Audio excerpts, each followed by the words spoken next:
Vamos a tomar una clase hoy.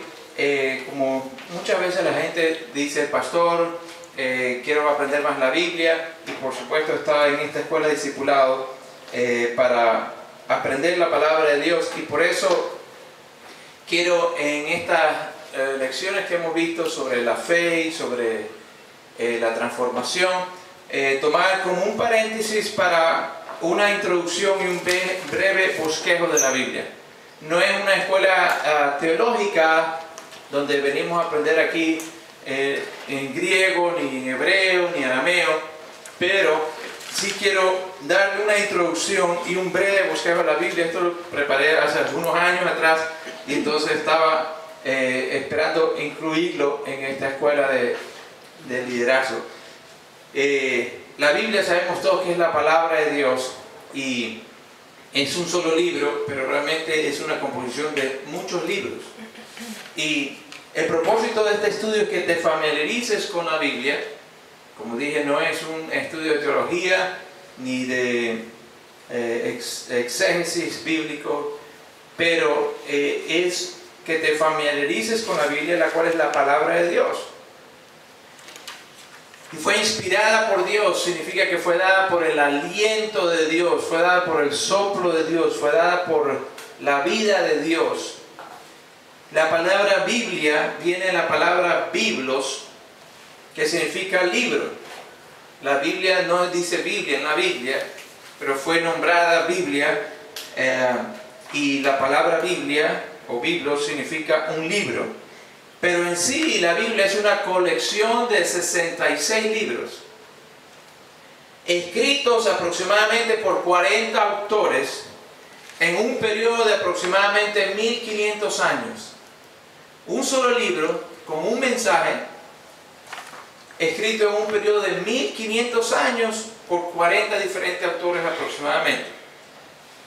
Entonces eso y muchas otras cosas hacen que la Biblia sea un libro único y sin comparación a través de la historia. No hay libros, muchos libros interesantes, históricos, muy importantes. Hay libros filosóficos, hay obras antiguas, hay libros de religiones como el Corán, por ejemplo, que fue escrito por una persona en un periodo de tiempo, Mahoma. El libro del Mormón, que fue escrito por José Smith en un periodo de tiempo, y libros de diferentes religiones antiguas, pero no hay ningún libro que se compare con la Biblia, primero porque es la palabra de Dios dada por el soplo de Dios y la revelación de Dios a través de la persona de Cristo Jesús, pero también en su compilación, que haya tenido el periodo de tiempo para escribirse 1500 años por tantos diferentes autores con un mismo mensaje. Por eso es que cuando estudias la palabra de Dios, una de las cosas que necesitas hacer es mirar todo el mensaje del libro. Cuando personas sacan una parte de la Biblia para decir una enseñanza, pero contradice a todo el mensaje del libro, entonces es una equivocación. ¿Por qué? Porque la Biblia es un libro, es la compilación de 66 libros, pero es un libro inspirado por el Espíritu Santo. Entonces el mensaje está en la Biblia, en todos los libros, en los 66 libros. Lo que ubica a la Biblia en un lugar diferente de cualquier otro libro, como le dije, que se haya escrito, es el origen de la Biblia. El origen de la Biblia es el Espíritu Santo de Dios. Mira lo que dice en segunda carta de Pedro 1:21. Dice, porque nunca la profecía, y cuando habla de la profecía está refiriéndose a la Biblia, a los escritos, sobre todo del Antiguo Testamento, dice, nunca la profecía fue traída por voluntad humana. Significa que no fue la inspiración como los libros, por ejemplo, de filosofía griega de Aristóteles, Platón o cualquier otro de los filósofos griegos, Sócrates, sino que dice que no fueron traídas por voluntad humana, sino que los santos hombres de Dios hablaron siendo inspirados por el Espíritu Santo. Significa que aunque los hombres hablaron y escribieron, los hombres pensaron o narraron o vieron, El Espíritu Santo inspiró a esos escritos. Eso es lo que le llama la inspiración. No vino de voluntad humana, no fue el razonamiento de ellos, lejos de la inspiración del Espíritu Santo. Mira lo que dice en segunda carta de Timoteo 3:16. El apóstol Pablo dice que toda la escritura es inspirada por Dios. Y está hablando de la Biblia. Toda la escritura es inspirada por Dios. ¿Cuánta escritura? Toda. Toda la escritura es inspirada por Dios. Significa que esa palabra inspirada, como dije, en el griego está diciendo que fue dada por el aliento de Dios, por el soplo de Dios. Eso significa inspirada. Es lo mismo que está diciendo Pedro. Fueron inspiradas por el Espíritu Santo. Pablo le dice, toda la escritura es inspirada por Dios. Por lo tanto, dice, es útil para enseñar, corregir, redarguir e instruir en justicia y para que estemos preparados para toda buena obra, dice el versículo 17. Entonces, es útil, ¿por qué? Porque fue inspirada por Dios. Por eso es que tu fe tiene que estar basada en la palabra de Dios. Tu confianza tiene que estar basada en la palabra de Dios. Tu creencia tiene que estar basada en la palabra de Dios. Hoy en día es algo con la explosión del crecimiento del Evangelio en muchas áreas, que eso es positivo. Hay una necesidad, la necesidad de los creyentes de estar establecidos en la palabra de Dios. Hay personas que ponen la palabra de Dios y luego ponen al alquimista. Entonces ponen la palabra de Dios y luego ponen cosas de Buda. Y hacen una mezcolanza por falta de raíces. Ponen la palabra de Dios y ponen frases de maestros de nueva era que contradicen a lo que están diciendo que creen sobre la persona de Cristo Jesús o sobre la inspiración o la autoridad de la Biblia. Entonces necesitas, como un discípulo del Señor, como un líder de Dios, enraizarte en la palabra de Dios, enraizarte en el conocimiento de la Biblia. ¿Qué es lo que eso hace? Hace que te da bases profundas, bases sólidas, y también que te protege y te guarda y da una autoridad de Dios sobre tu vida. Porque fuera de la palabra de Dios, entonces está fuera de la autoridad de Dios. Su palabra es su autoridad. Y mientras más conoces y te estableces en la palabra de Dios, entonces más puedes estar protegido de cualquier otra creencia. Algo que también hay hoy en día es mucha gente con sospecha y con temor, pero no hay temor de ser engañado si estás basado, solidificado en la palabra de Dios. Por eso tienes que leerla. Por eso tienes que meditar en ella. Una vez yo trabajé 4 años en un banco y por casi los 4 años, por 1 hora, me dedicaba a leer la Biblia. Eso era mi tiempo de lunch. Entonces 4 años, 1 hora, no todos los días, pero muchas veces. ¿Qué es lo que eso ahí? Puso la palabra de Dios dentro de mí y entonces eso fue una base sólida en mi vida. En vez de hablar por teléfono, mandar textos, saca tiempo, y no estoy diciendo que no hables ni que mandes textos, pero si pasas tantas horas ahí, saca tiempo para la palabra de Dios, saca tiempo para leerla personalmente. Algo que me di cuenta pronto cuando comencé a ser un creyente súper joven es que la mayoría de los cristianos no leen la Biblia. Solamente repiten lo que dice un pastor o un predicador. Entonces por eso las personas repiten una cosa, repiten otra cosa, y de repente yo comencé a enseñar a predicar unas cosas y unos creyentes antiguos me decían, de verdad hermano, ¿dónde está eso en la Biblia? Y tenían años de creyentes, pero parece que no lo habían visto. Entonces léalo, porque ahí está, dijo Jesús, la salvación. Entonces, por eso es útil, la palabra de Dios es útil para enseñarte. Si no aprendes es porque no la lees. Es útil para enseñar, es útil para corregir. ¿Sabes que mucha gente debería necesitar mucha consejería si se dedica a leer la palabra de Dios? Es útil para redarguir. Mucha gente se evitaría cantidad de pecados, a veces tontos, que hay si se dedica a ver la palabra de Dios. Y para instruir en justicia, para crecer por la palabra de Dios. Dice la Biblia que hace sabio al sencillo, que alumbra los ojos y que son deseables más que la miel del panal. Entonces, no solamente tienes que conocer la palabra de Dios, sino que tienes que amar la palabra de Dios. Salmo 119 dice que toda la palabra de Dios es recta, que es deseable más que el oro, y el oro afinado es más dulce que la piel del panal. Cuando tú comienzas a saborear y apreciar así la palabra de Dios, Dios te va a dar una sabiduría, Dios te va a abrir los ojos, Dios te va a hacer crecer en todas las áreas de tu vida, porque dice que es para que tú y yo estemos preparados para toda buena obra.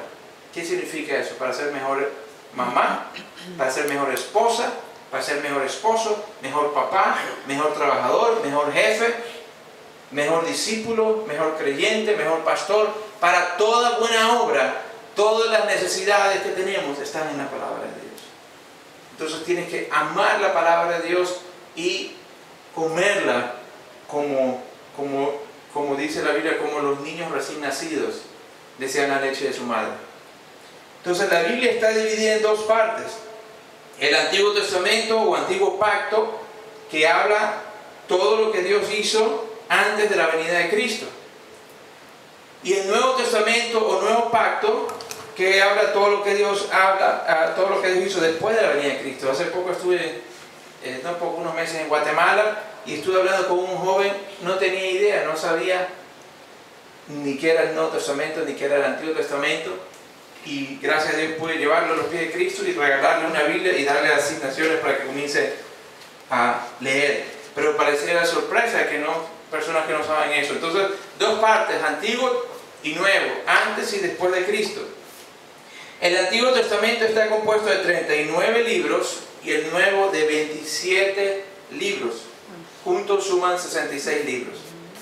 Pero aunque son un total de 66, es realmente un solo libro unificado. Y es la única revelación escrita de Dios.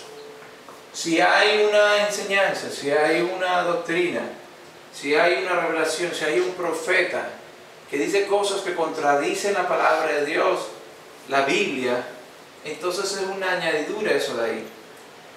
Viene lógicamente, si hay alguien que dice que algo dice Dios y contradice lo que dice Dios por Jesucristo en la Biblia, entonces usted tiene que escoger cuál de las dos. No puede decir que las dos son verdad.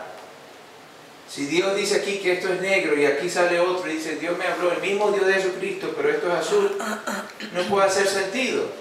Por ejemplo, la religión musulmana dice que cree en Jesucristo como un profeta, pero que no es hijo de Dios y que creen que la Biblia es la palabra de Dios. ¿Cómo puede ser las dos ciertas si en la Biblia, que dicen que creen, revela a Jesucristo como el Hijo de Dios, y en el Corán, 700 años después, Mahoma dice que Dios no tiene hijo y que Jesucristo es verdad y la Biblia es verdad, pero es un profeta? Es una locura, no hace sentido. Si la Biblia es la verdad, el Corán es otro cuento. Y si el Corán es verdad, la Biblia sería otro cuento. Pues usted no puede decir que cree los dos porque no hace lógica. No hace lógica. No hace sentido. Ahora no estoy diciendo que usted vaya a un musulmán y comience a pelearlo, porque no. Ellos necesitan conocer el Evangelio y usted le puede introducir diciendo usted cree en Jesucristo, sí. Entonces le comparte usted el Evangelio y demuestra el poder y el amor de Dios en su vida. Pero le estoy diciendo a usted, ¿por qué? Porque no pueden ser las dos verdades contradiciendo. Yo no puedo decirle, por ejemplo, que uno de ustedes, cualquiera, Sally, por ejemplo, no puedo decirle que Sally es ecuatoriana y que Sally, después sale otro y dice, sí, yo conozco a Sally, creo en Sally, pero Sally es vietnamita. Y entonces yo le digo, no, Sally es alta. Y otro dice, no, Sally es chiquita, regordita. Pero sí, yo creo en la misma Sally. Entonces, ¿cómo va a ser, no? Hay dos Sallys, hay una Sally, hay una sola Sally. Entonces, si este me está diciendo que es verdad y el otro me dice otra cosa, uno de los dos está bien. Pero si yo digo que los dos, entonces ni que Sally fuera mitad gordita, mitad ecuatoriana, mitad vietnamita, mitad alta. Eso sería una locura. Entonces, la Biblia es la revelación escrita de Dios. Y en ella, por la inspiración del Espíritu Santo, Dios nos revela quién es Él y cuáles son sus planes para nosotros, y sobre todo en la persona de Cristo Jesús. Entonces, es un solo libro. Entre los nombres y títulos con que se conoce la Biblia están los siguientes. Tienen muchos, pero aquí solamente puse una porción.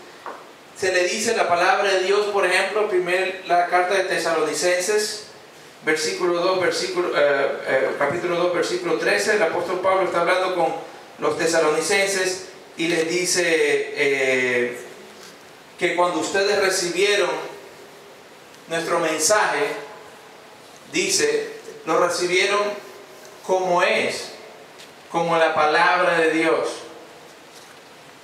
Pablo estaba diciendo, lo que yo les estoy predicando a ustedes, tesalonicenses, es la palabra de Dios, el Evangelio de Jesucristo. Entonces, se le conoce como la palabra de Dios. ¿Cómo más? Dice en Filipenses 2:16, dice, la llama la palabra de vida.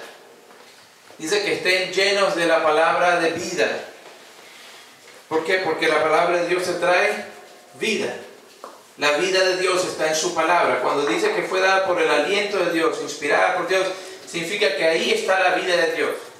Por eso es que cuando alguien la lee, su vida puede ser cambiada y transformada cuando abre su corazón.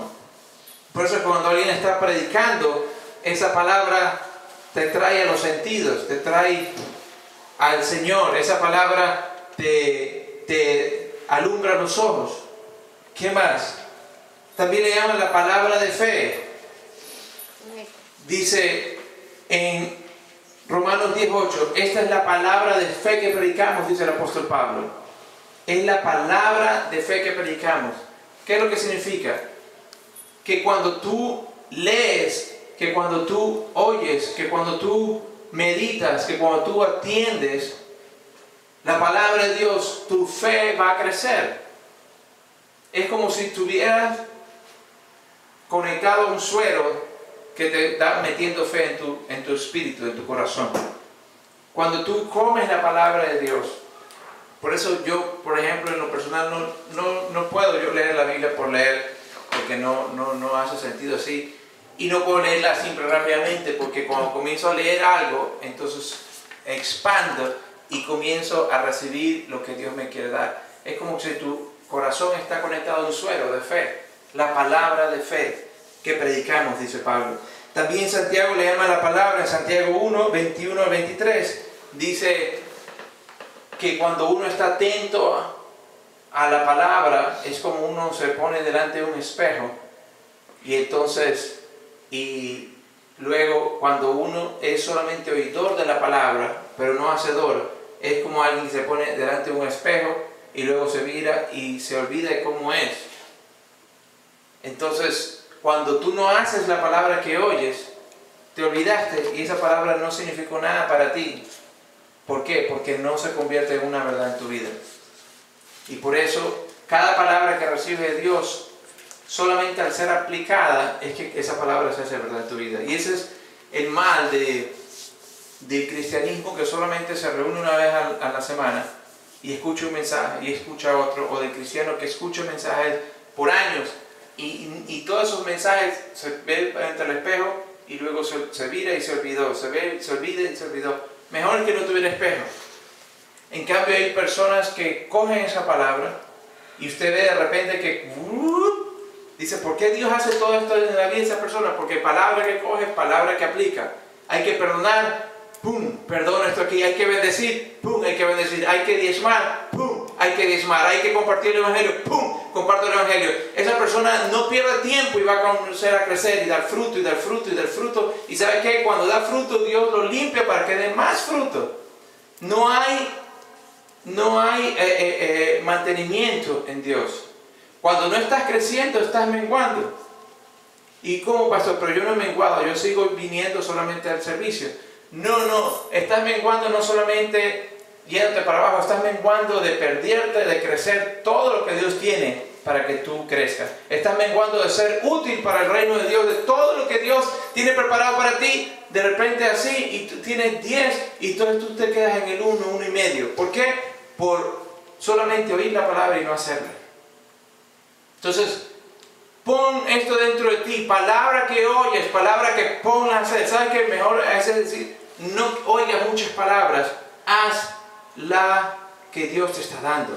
Hazla, porque eso es lo único que va a hacer un cambio eficaz en tu vida. También le llaman las escrituras o la escritura. En Marcos 12:10 Jesucristo la nombra las escrituras.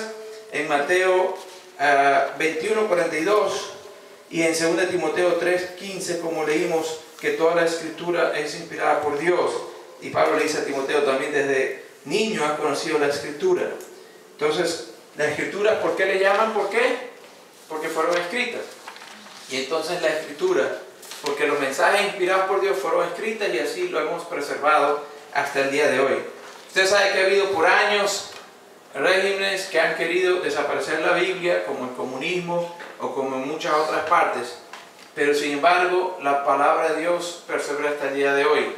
Hay personas que dicen que la Biblia no es exacta, que es correcta, que se ha cambiado ni nada, y cuando hacen hallazgos como las cuevas de Qumran, que fueron hace unos años atrás, como 40, 50 años, nada más ven que escritos antiguos, grandes porciones de la Biblia, del Antiguo Testamento, sobre todo del profeta Isaías, están literalmente preservados tal como fueron escritos. ¿Por qué? Porque Dios nos ha dado su palabra, la Escritura, la Biblia. Y Jesucristo dijo que el cielo y la tierra pasarían y sus palabras no pasarían. Y esas palabras están escritas en los evangelios. Entonces, el poder de la Biblia está en que Dios ha querido preservarla. No sin la sangre de muchos gente, de muchos mártires, como William Tyndale, que por traducirla al inglés lo quemaron vivo, y otro en Inglaterra hace poquitos años, 500, 600 años atrás. Entonces, no sin sangre de personas. Yo he leído directamente en mis manos de personas en China, en Vietnam, que han sido rotas sus manos por tener una Biblia en la mano, o han sido encarcelados, golpeados por tener una Biblia. Entonces, ama la palabra de Dios. Sabe que uno de los pérdidas más grandes cuando tenemos las cosas buenas en abundancia. Entonces tienes una Biblia de una versión, tienes otra de otra, tienes otra de otra, y a veces se hace copy-paste, ¿no es verdad? Porque ahora recibimos la Biblia electrónicamente, copy-paste. No vale copy-paste si no la pone usted aquí. Si no la pone usted aquí. Coma la palabra de Dios, ame la palabra de Dios, escudriñe la palabra de Dios, sea más inteligente por la palabra de Dios, pídele a Dios el consejo, pídele a Dios que abra sus ojos. Dios no te va a hablar más allá del amor que tengas por su palabra. Dios no te va a enseñar más del amor que tengas por su palabra. Conviértete en un hombre o una mujer de la palabra de Dios, porque solo así vas a estar establecido en la verdad del Señor. Y eso es algo que me ayudó a mí mucho en mi temprano caminar con el Señor. A veces una persona dice, usted se sabe la Biblia porque es pastor. No, porque como la he leído y la he amado, entonces está registrada ahí y por eso puede salir. Entonces yo estoy seguro que si le pregunto a usted, sabe muchas cosas de memoria porque usted las lee y las ama y las ve y las oye. Por ejemplo, hay personas que ven un partido de fútbol y saben el nombre de todos los jugadores. Yo no podría hacer eso de ahí porque comen fútbol. Entonces, si saben nombres de gente, a veces jugadores de Europa, de idiomas que ni saben ellos hablar, pero ahí está, porque comen eso de ahí, ¿verdad? Pero entonces no pueden aprenderse 66 libros de la Biblia. Sí lo pueden hacer si es que lo comen como comen en fútbol, o si es que lo aman como aman. Hay mujeres que saben cuántas novelas, tienen en su historial montones de novelas y saben de la una, de la otra, y entonces no pueden grabar la palabra de Dios. Eso es cuenta. Es de acuerdo a lo que tú amas, de acuerdo a lo que tú comes. ¿Amén? Amén. Entonces dígale a su vecino, déjate de aguaje. Aguaje significa cuento chino. Armonía entre el Antiguo y Nuevo Testamento. La armonía entre el Antiguo y el Nuevo Testamento. Cada testamento, el uno con el otro, está incompleto sin el otro. Esto es buenísimo. Cada uno de los dos testamentos está complementado el uno con el otro. Significa que el antiguo es incompleto sin el nuevo. Y el nuevo es incompleto sin el antiguo. Entonces, el nuevo, le ponga esto atención, que le va a ayudar bastante si entiende esto de aquí cuando usted lo lea. El Nuevo Testamento está contenido en el Antiguo. El Antiguo Testamento tenía al Nuevo por dentro. Póngame atención acá. Póngame atención acá. El Nuevo está contenido en el Antiguo. El Nuevo Testamento estaba como una semilla, como una sombra, como una representación. Estaba dentro del Antiguo Testamento. Y el Nuevo Testamento salió del Antiguo. Todo lo que Jesús predicó, citando la Escritura, estaba citando el Antiguo, porque no había nuevo. Lo que Dios le reveló a Pablo, se lo reveló por su Espíritu Santo, pero tomó porciones del Antiguo Testamento para revelárselo. Los salmos, los profetas, los libros de Moisés. Entonces, el Nuevo Testamento estaba contenido, profetizado, estaba engendrado, estaba incubado en el Antiguo Testamento. Las profecías de Jesucristo, las profecías de la iglesia, las profecías del derramamiento del Espíritu Santo estaban ahí. Por eso cuando el Espíritu Santo cayó, Pedro dijo, esto es lo que dijo el profeta Joel. Y todo estaba ahí contenido. Y el Antiguo está explicado en el Nuevo. Por eso muchas veces cuando no entendemos esto, las personas se ofuscan. ¿Cómo Dios mandaba esto de aquí a hacer esto de acá? ¿Cómo, por qué mataban a estas personas? ¿Cómo mandaba que en la ley que esto de aquí y esto de acá? ¿Por qué? Porque sin el Nuevo Testamento, el Antiguo Testamento, es algo difícil. Es algo que se queda en sombras, en tipos, en símbolos.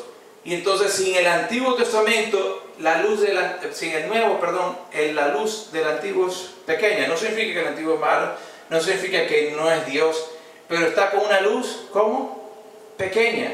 Si yo apago estas dos luces de aquí, y tal vez nada más se queda con una luz la de allá afuera, lo que usted va a ver de mí es bien poco. Así caminaban en el Antiguo, con una luz bien pequeña. Por eso es que los creyentes, la necesidad primaria es conocer el Nuevo Testamento. ¿Por qué? Porque este es el Testamento nuevo, ese es el para ti. Y dice en Hebreos que el antiguo pacto dice que está viejo y que lo que está viejo está pronto a desaparecer. Cuando viene un nuevo significa que el otro quedó viejo, desapareció. Entonces, ¿para qué sirve el Antiguo Testamento? No vale para nada. No, sí vale para conocer aquello que Dios había profetizado y aquello que está de nuevo escondido ahí. Pero su interés principal es conocer el Nuevo Testamento. Yo cuando convertí al Señor y comencé a leer la Biblia, comencé a leer las cartas de Pablo, porque esas son las revelaciones del Evangelio para nosotros. Y de repente comencé a entender muchas cosas de la vida de Dios, de la vida de la iglesia, etcétera, etcétera. Porque para ahí es que uno tiene que comenzar.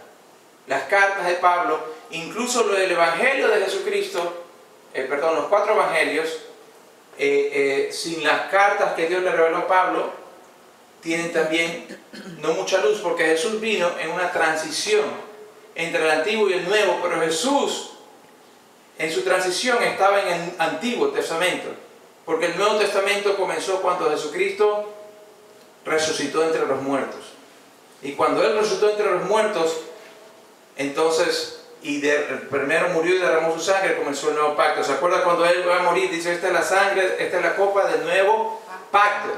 Él estaba instituyéndolo como a la cena del Señor, pero Él todavía no está derramando la sangre ahí. En unas horitas iba a derramar la sangre. Entonces, hasta que se derramó la sangre, comenzó el nuevo pacto. Quiere decir que todo el ministerio de Jesús lo hizo bajo el viejo pacto, en una transición de un pacto a pacto. Cuando no se sabe eso ahí, entonces es como que coge un rompecabezas y pone las pies aquí arriba, el cuello acá, y todo, y usted dice, ¿qué es confusión? ¿Qué es este monstruo? Hay personas que predican cosas monstruosas, y monstruosas me refiero a que no tienen forma, porque no están entendiendo su testamento, su pacto. Usted es llamado a caminar en el nuevo pacto.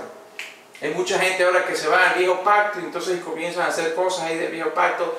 Eso es ridículo. ¿Sabe qué? Es como decir, retroceder la historia, retroceder el film, como que Jesús, Jesús muere, Jesús viene a la tierra, demuestra al Padre, paga los pecados, muere, es enterrado, resucita, asciende, derrama el Espíritu Santo y usted retrocede todo eso para irse a los sacrificios, a las cosas y estas cosas acá. Entonces nosotros caminamos bajo el nuevo pacto, bajo la sangre de Cristo. Y ese pacto, dice la Biblia, que es un mejor pacto bajo mejores promesas. Y una de las cosas más grandes que yo creo que existe de fallos desde que conozco al Señor es que la mayoría de creyentes no conocen el nuevo pacto. La gran mayoría de creyentes viven como que si estuvieran en el viejo pacto. Tienen a Dios afuera, van a lugares santos para encontrarse con Dios y entonces no caminan en un mejor pacto ni en unas mejores promesas. Pero ahora estás en un nuevo pacto. Entonces el antiguo está explicado en el nuevo. Sin el nuevo, el antiguo tiene poca luz. No hace mucho sentido muchas cosas. La Biblia dice en Hebreos 11:1 que en los tiempos antiguos Dios habló de muchas maneras a los padres por los profetas, pero que ahora nos ha hablado por medio de su Hijo, el cual es la imagen misma de su sustancia.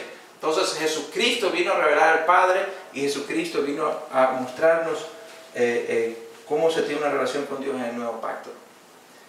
Nuestro ejemplo principal de relación con Dios no es Moisés, no son Elías, no son los profetas, es Jesucristo. Jesucristo vino como hijo para mostrar cuál es la relación de los hijos y el Padre. Por eso nosotros servimos a Dios, pero hay mucha gente que se queda como siervos sin ser hijos. Entonces están viviendo en un viejo pacto. Yo le sirvo a Dios y Él me llama a servirle, y por su llamado soy siervo como Pablo, pero por su relación soy un hijo. Entonces es diferente a un hijo que le sirve que un sirviente contratado. ¿Ok? El nuevo está sellado en el antiguo.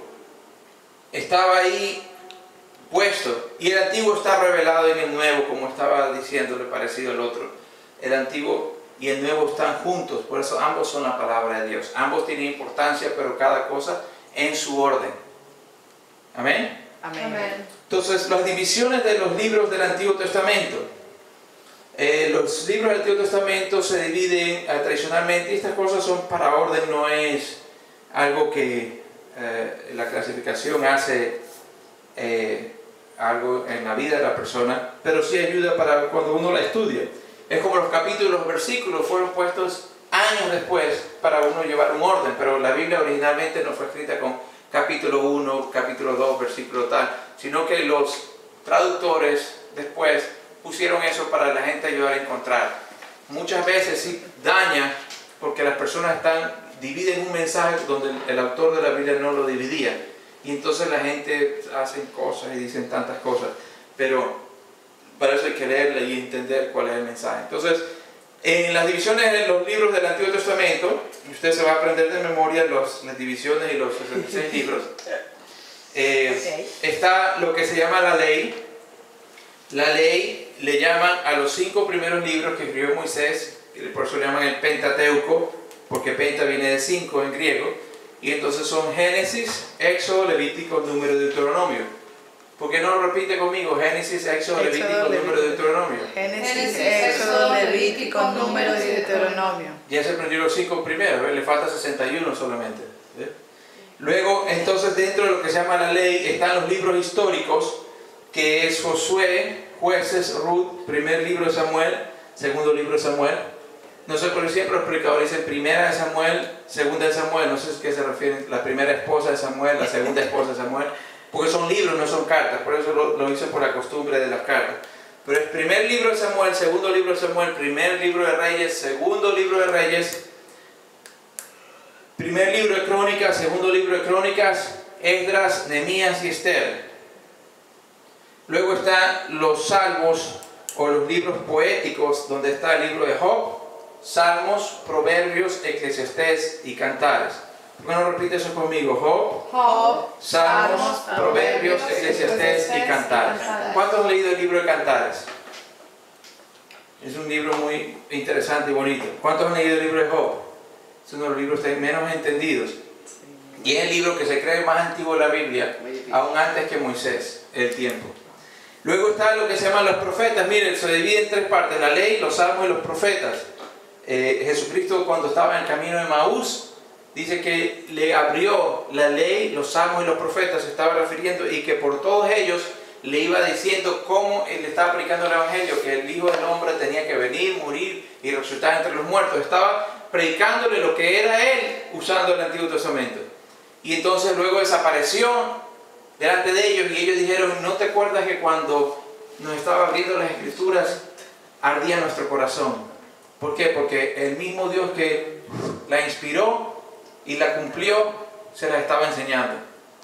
Pero nosotros tenemos ese mismo Espíritu Santo en nosotros para enseñarnos todas las cosas, porque Jesucristo dijo que no nos dejaría huérfanos, sino que tendríamos al Espíritu Santo. Y cuando tú le pones amor a la palabra de Dios, el Espíritu Santo va a comenzarte a enseñar sus verdades.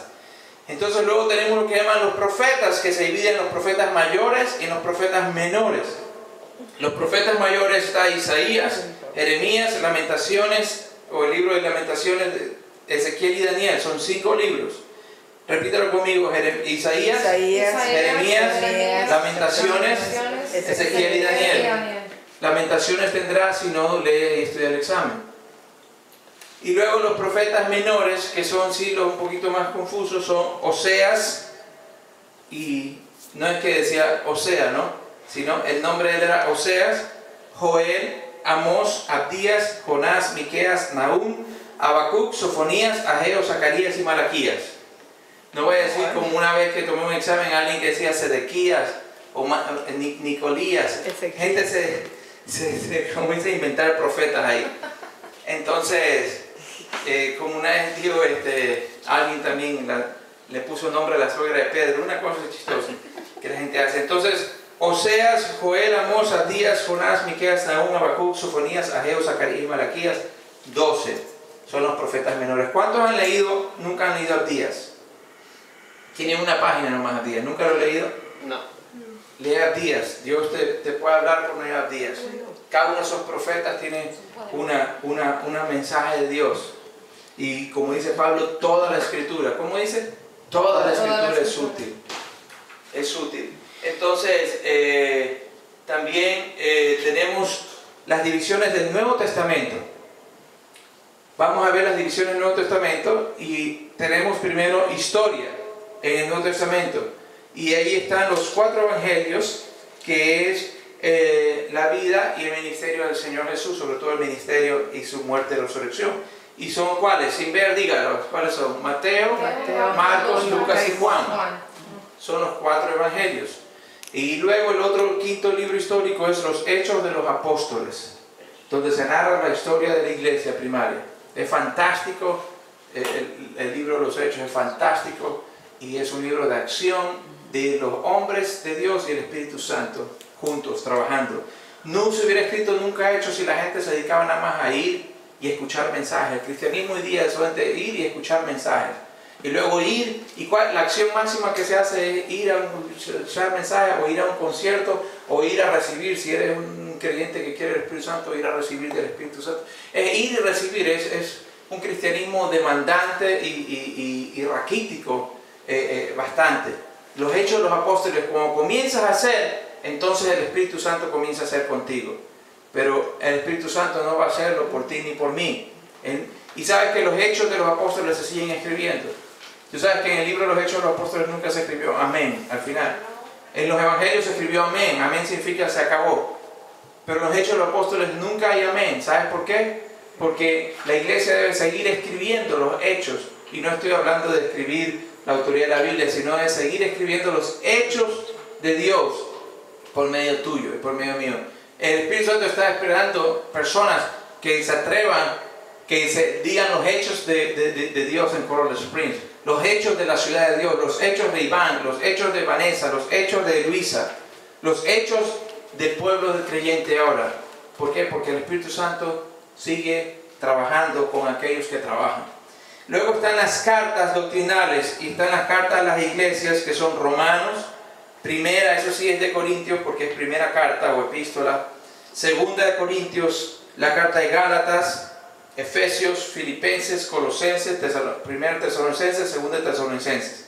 Estas cartas son la revelación que Dios le dio al apóstol Pablo sobre lo que es el Evangelio.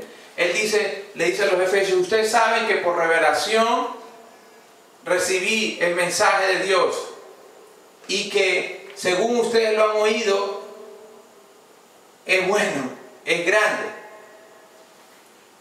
Dios, el Señor, preparó a los 12 discípulos aquí, pero cuando resucitó, ascendió al cielo, le reveló el Evangelio de la gracia a los gentiles, al apóstol Pablo, y le reveló, dice, lo que estaba, dice Pablo en Colosenses, estaba oculto desde siglos de los tiempos, pero que ahora ha sido revelado, que es Cristo en vosotros, la esperanza de gloria, el nuevo pacto, una nueva raza. A veces estamos esperando ser lo que Dios hacía en el Antiguo Testamento. Dios tiene algo mucho más grande. Dios vino a vivir dentro de ti. El que hacía milagros en el Antiguo Testamento ahora vino a entrar, a vivir dentro de ti. Y cuando tú y yo lo sabemos y lo dejamos vivir, entonces comienza a hacer no solamente esos milagros, sino muchos milagros más, porque ahora son milagros para dar vida. Y Dios quiere ahora que tú y yo conozcamos cuál es ese pacto, y para eso estamos acá en esta escuela de discipulado. Entonces lee las cartas, lee Romanos, lee Efesios, donde habla de todas esas cosas. Lee Filipenses, Colosenses, y también donde nos enseña cómo vivir nuestra conducta como creyentes. Luego están las cartas personales. Primera carta a Timoteo, cómo es ser un ministro de Dios.